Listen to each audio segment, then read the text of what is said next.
क्या चीन में लोन के लिए बैंक को न्यूड फोटोज देने पड़ते हैं? सोच कर देखिए कि अगर आप बैंक में लोन के लिए अप्लाई करने जाते हैं और बैंक एम्प्लॉय आपसे कहता है कि अब आपको बैंक के फॉर्म के साथ अपनी एक न्यूड तस्वीर भी इसमें अटैच करनी पड़ेगी, यकीन मानिए शायद आप उस बैंक एम्प्लॉय का मुंह तोड़ देंगे। लेकिन अगर आप चीन में रहते हैं तो आपको अपनी न्यूड तस्वीर मजबूरन उस बैंक कर्मी को देनी ही पड़ेगी, भले ही आप पुरुष हो या स्त्री। वहां पर ये नियम सभी के लिए लागू है। चौंक गए ना?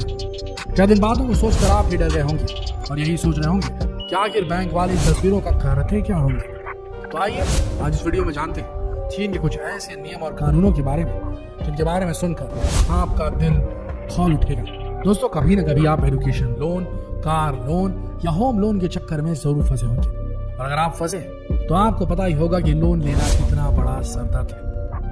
लेकिन आज के समय भारत में लोन लेना इतना भी मुश्किल नहीं। अगर आपका सिविल स्कोर अच्छा है तो समझ लीजिए कि आपको लोन लेने में कोई दिक्कत नहीं आने वाली। लेकिन अगर आप चीन जैसे देश में रहते तो वहां पर कभी भी किसी लोन के लिए अप्लाई मत करिएगा,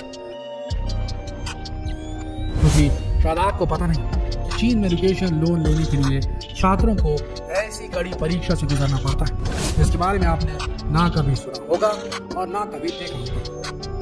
आपको बता दें कि चीन में किसी भी यूनिवर्सिटी में एडमिशन लेना इतना आसान नहीं है, क्योंकि वहां की यूनिवर्सिटी में एडमिशन लेने के लिए आपको भारी भरकम रकम चुकानी पड़ती है। कुल मिलाकर कहा जाए तो चीन में एजुकेशन कुछ ज्यादा ही एक्सपेंसिव है, और इसके बाद भी आप अपनी मर्जी से सब्जेक्ट चूज नहीं कर सकते। वहां पर जिनके पास पैसा है वो तो दूसरे देश में जाकर बड़ी आसानी से पढ़ लेते हैं, लेकिन जो लोअर मिडिल क्लास के लोग हैं उन्हें मजबूरन एजुकेशन लोन के झंझट में फंसना पड़ता है। लेकिन लोन लेना चीन में इतना आसान नहीं है। छात्रों को एक ऐसे नियम और कानून से रूबरू होना पड़ता है जो वाकई बहुत शर्मनाक है। असल में चीन में कुछ ऐसा कानून है कि अगर कोई भी छात्र वहां पर एजुकेशन लोन के लिए अप्लाई करता है तो फॉर्म भरने के साथ साथ उसे अपनी एक न्यूड तस्वीर बैंक की शाखा को भेजनी पड़ती है। हाँ, आपने बिल्कुल सही सुना। एक छात्र को लोन अप्लाई करने के लिए अपनी न्यूड तस्वीर बैंक शाखा को भेजनी पड़ती है, और ऐसा इसलिए किया जाता है कि अगर कभी कोई छात्र अपनी लोन की रकम को अदा न कर पाए, बैंक वाले उसकी न्यूड तस्वीर को सोशल मीडिया में वायरल कर दें। ये सुनकर जरूर हैरान हो गए होंगे, लेकिन ये पूरी तरह से सच है कि चीन के बैंक अपना पैसा वसूलने के लिए इस तरह की घिनौनी हरकत करते हैं। तो यहाँ भारत में देखेंगे अगर कोई अपने लोन की रकम को नहीं चुका पाता तो बैंक के द्वारा आप पर लीगल एक्शन लिया जाता है। लेकिन चीन में लोन ना चुकाने पर स्टूडेंट की पूरी इमेज, उनकी पूरी जिंदगी को बर्बाद कर दिया जाता है, और चीन का ये सबसे कड़वा और घिनौना सच यही है। पिछले कुछ सालों से आपने चीन के बारे में बहुत सारी बातें सुनी होंगी। वहाँ के लोग किस तरह का खाना खाते हैं, किस तरह के नियम और कानून वहाँ पर लोगों पर थोपे जाते हैं, और इन सारी बातों से आप ये समझ सकते हैं कि वहाँ पर इंसान नहीं कैदी रहते हैं, जिन पर शासन करता है वहाँ का शासन जिन पे। तो फिलहाल आप बने रहिए इस वीडियो में, क्योंकि चीन के इससे भी अजीबोगरीब नियम और कानून से आपको हम रूबरू कराने वाले हैं। वैसे तो हर किसी का सपना होता है कि अपनी जिंदगी भर की कमाई को इकट्ठा करके अपने बुढ़ापे के लिए एक आशियाना बना सके, एक ऐसा घर जिसे वो अपना कह सके। और इसीलिए कई लोग जिंदगी भर नौकरी करते हैं, जिंदगी भर काम करते हैं, तब कहीं जाकर वो अपना घर बना पाते हैं। लेकिन चाइना में घर बनाने के लिए बिल्कुल अलग कानून चलता है, और अगर आप इस नियम के बारे में जान जाएंगे तो कभी सपने में भी आप चीन में घर बनाने के बारे में नहीं सोचेंगे।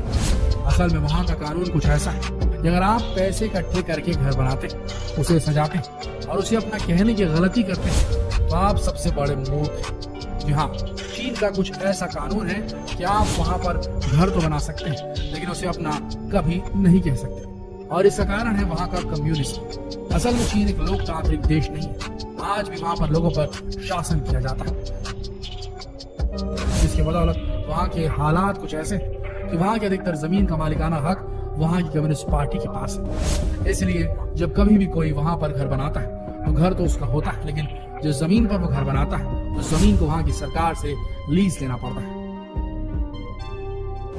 और जैसे ही लीज खत्म होती है उसे दोबारा रिन्यूअल कराना पड़ता है। लेकिन बात यहीं पर खत्म नहीं होती।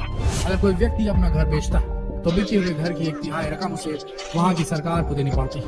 अब आप इसी बात से समझ सकते हैं कि वहाँ पर रहने वाले लोगों के हालात कैसे।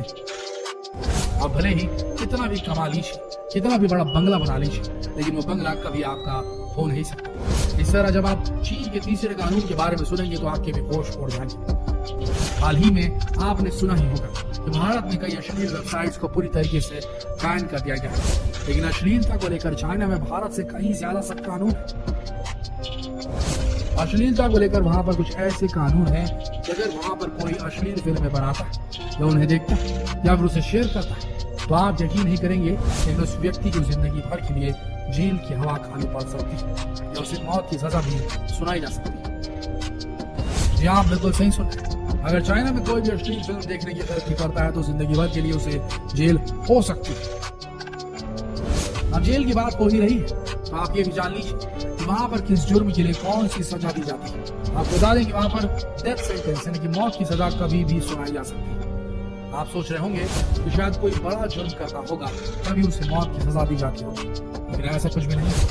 यहाँ पर सेंटेंस टू डेथ कभी भी किसी को भी और किसी भी जुर्म के लिए सुनाया जा सकता है। सुनने में आपको थोड़ा अजीब जरूर लग रहा होगा, लेकिन ये पूरी तरह से सच है कि वहां पर नियम और कानून को लेकर किसी भी तरह का कोई रेगुलेशन नहीं है। और ऐसे कई मामले आए हैं जहां पर बेकसूर लोगों को एक छोटे से छोटे जुर्म के लिए मौत की सजा सुना दी गई। चीन में 2014 में एक बहुत बड़ी घटना हुई थी और इसी घटना से आप समझ जाएंगे कि चीन में कानून व्यवस्था किस तरह की है। 2014 में करीब 2400 लोगों को मौत की सजा सुना दी गई थी, जिनमें से कितने बेकसूर थे, कितने कसूरवार, इस बारे में चीनी सरकार ने जानने की थोड़ी भी जहमत नहीं उठाई और सभी के सभी लोगों को मौत के घाट उतार दिया गया। इसके अलावा ऐसे भी कई लोग थे जिन्हें वहां की सरकार के घोटालों के बारे में पता चल गया और जैसे ये खबर वहां पर बाहर आई तो लोगों को भी मौत की सजा सुना दी गई। जिन लोगों ने सरकार के खिलाफ आवाज उठाई थी ये साथ भी ऐसे कुछ, अगर यही घटना भारत में हुई होती तब तक सरकार पलट गई होती, लोग सड़कों पर नारे लगाते हुए दिखाई देते, लेकिन चीन में आवाज ऊंची करने वालों को हमेशा के लिए शांत कर दिया जाता है। शुक्र मनाइए कि आप भारत में रहते हैं। दोस्तों, चीन के और भी ऐसे कई नियम और कानून हैं जिनके बारे में आप जानेंगे तो आपकी रूह कांप जाएगी और आप भी सोच पाएंगे कि वहां के लोग रहते कैसे, पर उन अजीबोगरीब नियमों और कानून के बारे में जिक्र कभी और करेंगे। अभी जितना हो सके इस वीडियो को शेयर करें फेसबुक पर, व्हाट्सएप पर, यूट्यूब पर, ताकि लोग चीन का असली चेहरा देख सकें।